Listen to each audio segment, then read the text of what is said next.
नमस्कार, RRC नेटवर्कच्या ताज्या बातमीपत्रात आपले स्वागत। अशा आहेत आजच्या प्रमुख घडामोडी। हेडलाइन्स प्रस्तुत करता Marcus the readymade multibrand showroom. सर्वोत्तम quality, fresh stock, latest designs, reasonable rate. LRT college road, Raghuvanshi Mangal कार्यालयाच्या बाजूला, अकोला। गोवर्धन मृत्यू प्रकरणात अकोटच्या ठाणेदारानंतर आज 5 पोलीस कर्मचारी हेडक्वार्टर अटॅच। अकोलेकरांच्या लुटीत भर, स्वाती इंडस्ट्रीजला दिले 33 लाख जास्त। महापालिका तत्कालीन आयुक्तांची चौकशी होणार काय? तुमच्या मरणाची तर वाट पाहत नाही अकोला महापालिका। शिकस्त इमारतींना अभय कोणाचे? नगरविकास खाते झोपेत।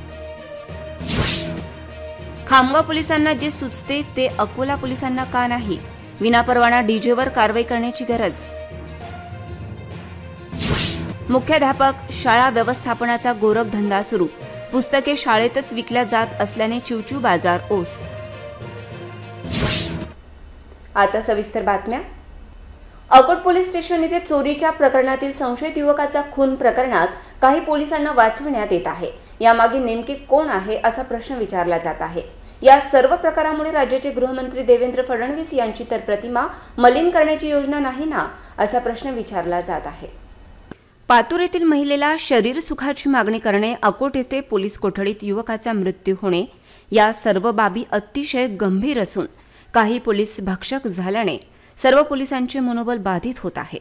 अकोट येथील प्रकरणात वरिष्ठ अधिकारी देखील अतिशय जपून का पावले उचलत आहेत? पोलीस दलाची प्रतिमा सामान्य जनतेत ढासळली तर ती उंचावण्यासाठी मोठा कालावधी जाईल। त्यामुळे या सर्व प्रकरणात पोलिसांवर कठोर कारवाई केल्यास लफडेबाज भ्रष्टाचारी पोलिसांना वचक बसेल। या सर्व परिस्थितीत राज्याचे गृहमंत्री देवेंद्र फडणवीस यांची प्रतिमा नाहक बदनाम होत असल्याची माहिती समोर आली आहे। अकोट पोलीस स्टेशनमध्ये संशयित आरोपी म्हणून अटक करण्यात आलेल्या गोवर्धन हरमकारच्या मृत्यू प्रकरणाने पोलिसांची चांगलीच नाचक्की झाली आहे। या प्रकरणात चुप्पी साधून बसलेल्या ठाणेदार तपन कोल्हे यांची अखेर उचलबांगडी करीत कंट्रोल रूम अटॅच करण्यात आली आहे। त्यांच्या जागेवर अमोल माळवे यांना तात्पुरता पदभार देण्यात आलाय। CID या प्रकरणात चौकशी करत असताना पोलीस स्टेशनचे 5 कर्मचारी गायब होणे ही गंभीर बाब असताना या सर्वांना कोण पाठीशी घालत आहे आणि का, असा प्रश्न विचारला जात आहे। या सर्व पार्श्वभूमीवर गृहमंत्री यांची प्रतिमा नाहक बदनाम होत असल्याची चर्चा राजकीय वर्तुळात असून पातूर आणि अकोट येथील घटनांमुळे पोलीस दलाची नाहक बदनामी तर झालीच, पण गृहमंत्री यांच्या कार्यक्षमतेवर प्रश्नचिन्ह उपस्थित केले जात आहे। महापालिका मालमत्ता कर वसुलीसाठी ठेवण्यात आलेल्या स्वाती इंडस्ट्रीजला गेल्या आर्थिक वर्षात तब्बल 33 लाख अतिरिक्त दिल्या गेल्याची माहिती समोर आली आहे। हा सर्व प्रकार अकोलेकरांची लूट करणारा आहे। असे असताना या सर्व प्रकरणाची चौकशी नगर विकास विभाग का टाळत आहे, असा प्रश्न उपस्थित होतोय। अकोला महापालिकेने स्वाती इंडस्ट्रीजला 8.39% कमिशन दराने वसुलीचे कंत्राट दिले असताना त्यांना 9.21% कमिशन दिले जात आहे। त्यामुळे गेल्या आर्थिक वर्षात स्वाती इंडस्ट्रीजला जवळपास 33 लाखांची अतिरिक्त रक्कम दिल्या गेल्याची धक्कादायक माहिती मिळाली आहे। इतकी मोठी रक्कम तत्कालीन आयुक्त यांच्या चुकीच्या करारनाम्यामुळे दिल्याची माहिती असून त्यांची चौकशी नगरविकास प्रशासन का टाळत आहे, असा प्रश्न आता विचारला जात आहे। या सर्व प्रकरणात स्वाती इंडस्ट्रीज विरोधात आंदोलन करणारे देखील अचानक मवाळ झाले असून त्यांची भूमिका का बदलली, असा प्रश्न उपस्थित होत आहे। स्वाती इंडस्ट्रीज अकोल्यात कर वसुलीच्या नावाखाली कमिशन गोळा करत कोणाच्या घशात घालते, असा प्रश्न संतप्त अकोलेकर विचारतायत। शासनाच्या वसूल केलेल्या करांवर देखील स्वाती इंडस्ट्रीजला कमिशन देणारा चुकीचा करारनामा तत्कालीन आयुक्तांनी कोणाच्या दबावाखाली केला, याची चौकशी होण्याची गरज आहे। या सर्व प्रकरणात अकोल्यातील राजकीय पक्षांची चुप्पी अर्थपूर्ण बाबींकडे अंगुल निर्देश करत आहे। या सर्व प्रकरणात राज्याच्या नगरविकास विभागाची चुप्पी देखील अधोरेखित होत असून अकोलेकरांची मात्र लूट सुरू आहे। अकोलेकर नागरिकांच्या मरणाची वाट तर अकोला महापालिका पाहत नाही, असा प्रश्न विचारला जात आहे। शहरात असंख्य शिकस्त इमारती आहेत, त्यांना पाडण्याची गरज असून त्याकडे मात्र महापालिका प्रशासनाचे दुर्लक्ष आहे। अमरावतीत शिकस्त इमारतीत झालेली दुर्घटना ताजी असताना अकोल्यात मात्र शिकस्त इमारतींकडे महापालिका प्रशासन, नगर विकास विभाग, अतिक्रमण विभाग यांचे दुर्लक्ष आहे। शहरातील शिकस्त इमारतीचा नव्याने सर्वे होण्याची गरज आहे, पण त्याकडे दुर्लक्ष आहे। अकोला शहरात 2018 मध्ये तेलीपुरा चौकातील तर 2020 मध्ये जुन्या कापड बाजारातील जुनी इमारत कोसळली होती। तेव्हा अकोल्यातील शिकस्त व जीर्ण इमारतींचा प्रश्न ऐरणीवर आला होता। मात्र डागडुजी व्यतिरिक्त जुन्या व शिकस्त इमारतींचे स्ट्रक्चरल ऑडिट करून त्याबाबतची कारवाई करण्याबाबत महापालिकेने पुढाकार घेतला नसून शिकस्त इमारतींवर जेसीबी कधी लावणार असा प्रश्न उपस्थित होत आहे। महापालिकेच्या 4ही झोनमध्ये महापालिका प्रशासनाने याबाबत नोटीस बजावल्या तरी याबाबत ठोस पावले उचलणे गरजेचे आहे। अकोला महापालिका कार्यालयाच्या 100 मीटर परिसरातही काही शिकस्त इमारती आहेत।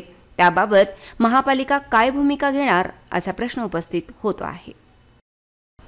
खामगाव पोलिसांनी लग्न वरातीत डीजे लावण्यासाठी परवानगीची अट समोर केली आहे, पण अकोल्यात मात्र अशी गरज भासत नाही। त्यामुळे अकोलेकर बहिरे होण्याची शक्यता वाढली असून ध्वनी प्रदूषणाच्या अनेक आजारांनी अकोलेकर त्रस्त आहेत। याचा सर्वाधिक फटका ज्येष्ठांसह लहान बाळांना अधिक होत आहे। लग्न वरात मिरवणुकीदरम्यान वाद होऊन कायदा व सुव्यवस्थेचा प्रश्न निर्माण होत असतो। वरात मिरवणुकीत मोठ्या प्रमाणात डीजे व संगीताच्या तालावर नृत्य करणारे वऱ्हाडी व बँड चालक यांच्यामध्येही अनेकदा भांडणाचे प्रकार समोर आले आहेत। त्यामुळे खामगाव शहर पोलिसांनी निर्णय घेत लग्न वरातीपूर्वी परवानगी काढणे आवश्यक केले आहे। त्याचबरोबर ध्वनी प्रदूषणाची मर्यादा ओलांडली तर गुन्हा दाखल होणार आहे। असे असताना अकोल्यात मात्र सर्वत्र जोरात डीजे वाजविणे सुरू आहे। अकोला पोलिसांच्या याकडे देखील दुर्लक्ष का असा प्रश्न संतप्त नागरिकांनी विचारला आहे। खामगाव येथे वरात मिरवणुकीकरिता ध्वनिक्षेपण परवाना बंधनकारक करण्यात येत असून लग्न समारंभानिमित्त वरात मिरवणूक परवानगी न घेता काढल्यास कायदेशीर कार्यवाही करण्यात येईल, याची जनतेने गांभीर्याने नोंद घ्यावी असे आवाहन खामगाव शहर पोलीस लाऊडस्पीकरच्या माध्यमातून करत आहेत। प्रशासनाने लग्न समारंभाच्या निमित्ताने काढण्यात येणाऱ्या मिरवणुका कायदे व नियम यांच्या कक्षेत आणण्याचा निर्णय घेतला आहे। यानंतर लग्न समारंभाच्या निमित्ताने काढण्यात येणाऱ्या वरात मिरवणुकीकरिता पोलिसांची परवानगी बंधनकारक करण्यात येत आहे। अकोला शहरात आरटीओच्या आशीर्वादाने जुने वाहने रस्त्यावर धावत असून त्यांच्यामुळे अपघात वाढल्यास जबाबदार कोण असा प्रश्न उपस्थित केला जात आहे। त्याचबरोबर जुन्या भंगार वाहनांवर कारवाई का टाळली जात आहे असाही प्रश्न विचारला जात आहे। शहरातील प्रत्येक रस्त्यावर नेहमीच वाहतुकीची समस्या असते। त्याचे प्रमुख कारण म्हणजे शहरातील ऑटोंची वाढती संख्या। या ऑटोंमध्ये काही 20 वर्ष जुन्या या वाहनांना भंगारात काढणे आवश्यक आहे, परंतु या वाहनांचा तपशील संबंधित विभागाकडे नसल्याने या वाहनांवर कारवाई होत नाही। नियमानुसार 20 वर्षे जुनी खासगी वाहने आणि 15 वर्षे जुनी व्यावसायिक वाहने फिटनेस चाचणीशिवाय रस्त्यावर चालवता येत नाहीत। या वाहनांची दरवर्षी फिटनेस चाचणी आवश्यक असते। 2014 पूर्वी नोंदणीकृत वाहने भंगारात आढळून आल्यास या स्थितीत किती वाहने आहेत याचा तपशील उपलब्ध नाही। रोड सेफ्टी प्रोग्राम अंतर्गत अयोग्य वाहनांची माहिती उपलब्ध नसल्यामुळे संबंधित विभागाला त्यांना स्क्रॅप करण्यात अडचण येत आहे। विभागाच्या नियमानुसार 20 वर्षे जुन्या वाहनांना भंगारात टाकण्याची कारवाई करून शहरातील वाहतूक सुरळीत करण्याची मागणी होत आहे।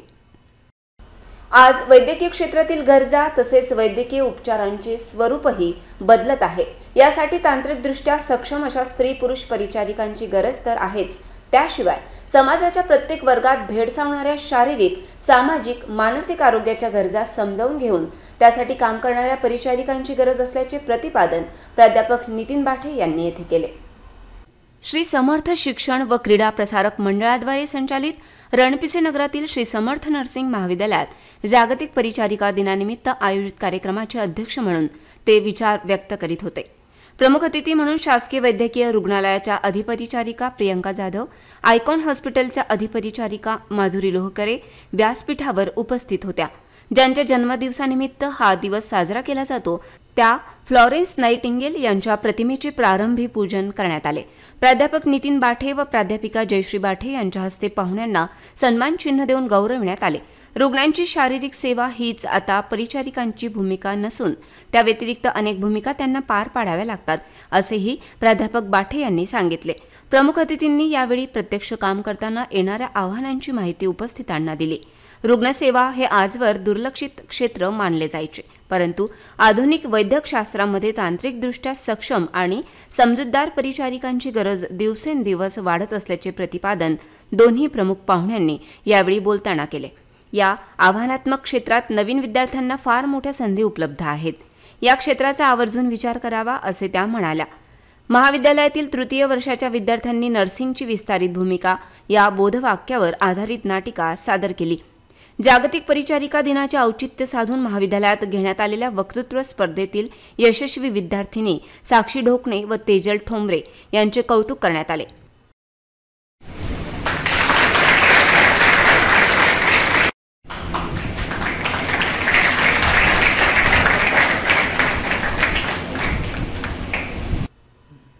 कार्यक्रमाला प्राचार्य ज्ञानाधी नहारी, उपप्राचार्य पी सीमा यांच्यासह शिक्षक, शिक्षकेतर कर्मचारी आणि विद्यार्थ्यांची उपस्थिती होती.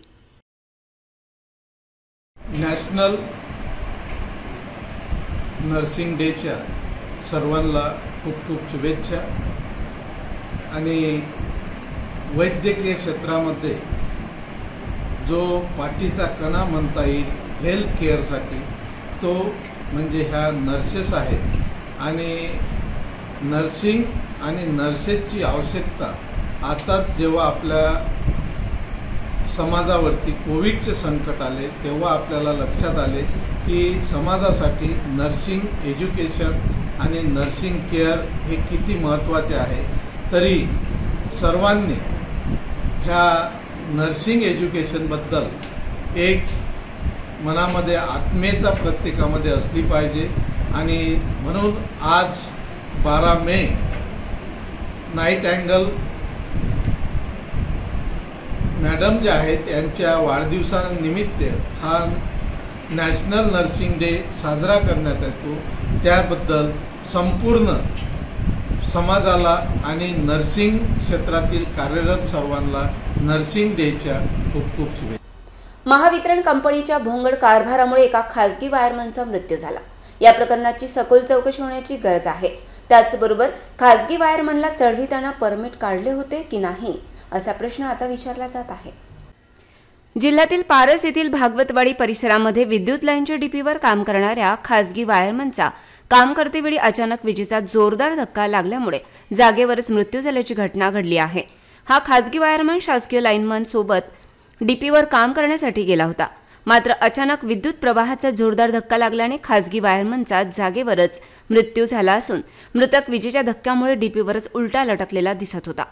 या घटनेमुळे सगळीकडे हळहळ व्यक्त करण्यात येत असून मृतक खासगी कामगाराच्या कुटुंबांना महावितरणने शासकीय मदत देण्याची मागणी कुटुंबियांनी केली आहे. या सर्व प्रकरणाची चौकशी होण्याची गरज आहे. दुरुस्ती काम करताना वीज पुरवठा खंडित केला होता की नाही, त्याचबरोबर अशा ठिकाणी काम करताना आवश्यक उपाययोजना करण्यात आल्या की नाही अशी विचारणा होत आहे. त्याचबरोबर परमिट कोणाच्या नावाने काढले गेले होते आणि काम करताना वीज पुरवठा कसा सुरू झाला याची चौकशीची मागणी होत आहे. ग्रामीण भागात गावाच्या प्रवेशद्वारावर निर्मल ग्राम 100% हागणदारी मुक्त गाव असे फलक लावलेले दिसतात खरे, मात्र हागणदारी मुक्त असणारी गावे बोटावर मोजण्या इतपत शिल्लक आहेत. केवळ हागणदारी मुक्त व निर्मल गाव असल्याचे फलक लावल्याने ही गावे हागणदारी मुक्त झालीत का ही तपासणे गरजेचे असताना जिल्हा परिषदेचा स्वच्छता विभाग व गुड मॉर्निंग पथक गेले तरी कुठे असा प्रश्न या निमित्ताने उपस्थित होत आहे. ज्या गावामध्ये हागणदारी मुक्तीचे फलक लागलेत त्याच गावात हागणदारी मुक्तीचे 3:13 वाजल्याचे चित्र आहे. त्यामुळे हागणदारी मुक्त मोहीम केवळ कागदावरच असल्याचा संशय व्यक्त होत आहे. प्रशासकीय पातळीवर कागदोपत्री संपूर्ण गाव हागणदारी मुक्त झाले असे दाखवत असल्याने गावोगावी 100% हागणदारी मुक्त गाव असे फलक मोठ्या दिमाखात झळकत आहेत. ग्रामपंचायत स्तरावर स्वच्छ भारत मिशन अंतर्गत घरोघरी शौचालय बांधण्याकरिता शासनाने लाभार्थ्यांना 12,500 रुपये अनुदान दिले. मात्र हे अनुदान मिळालेल्या लाभार्थ्यांनी शौचालय बांधले की नाही ते तपासण्याची जबाबदारी ज्यांच्यावर आहे त्यांनी कामात कसूर करीत केवळ कागदोपत्रीच वैयक्तिक लाभार्थ्यांच्या शौचालयाची नोंदणी केल्याची शंका व्यक्त होत आहे. यामध्ये ग्रामसेवकांचे कार्य जबाबदारीचे होते. लाभार्थ्यांच्या घरी जाऊन तपासणी करणे व त्यानंतर चेक लाभार्थ्यांना देणे आवश्यक होते. शाळेमधून पुस्तक विक्री, गणवेश विक्री व शालेय उपयोगी साहित्य बुक विक्री झाली आहेत. ही विक्री शासन निर्णयानुसार चुकीची असताना शिक्षणाधिकारी मात्र हातावर हात ठेवून पालकांच्या तक्रारीची वाट पाहत बसले आहेत. या सर्व प्रकारामुळे चिवचिव बाजारातील पुस्तक विक्रेत्यांचे धंदे मात्र मंदावले आहेत. शहरातील खासगी व्यवस्थापनाच्या शाळा बरेच दिवसापासून पुस्तके, गणवेश, शूज, शालेय उपयोगी इतर साहित्य व लेटर बुक विकत आहेत. शाळांनी विद्यार्थ्यांना या वस्तूंची विक्री करू नये, तशी जबरदस्ती करू नये असा नियम आहे. पण संस्थाचालक व मुख्याध्यापक पुस्तकाच्या किमती वाढवून छपाई करतात. शाळेतून पुस्तकांची विक्री करतात. नोटबुक्स व रजिस्टर विकतात. तसेच शाळेचा गणवेश स्वतः विकतात किंवा एकाच विशिष्ट दुकानातून घेण्यास आपल्याला भाग पाडतात. शाळा त्या दुकानदाराकडून कमिशनच्या माध्यमातून भरपूर पैसे उकळतात व तो विशिष्ट दुकानदार सुद्धा शाळेला कमिशन द्यायचे असल्या कारणाने ती नोटबुक किंवा रजिस्टर जास्त किमतीत विकतात. याचा फटका चिवचू बाजारातील पुस्तक विक्रेत्यांना बसत आहे. 20% के लगभग रेट बढ़ के आए इस बार.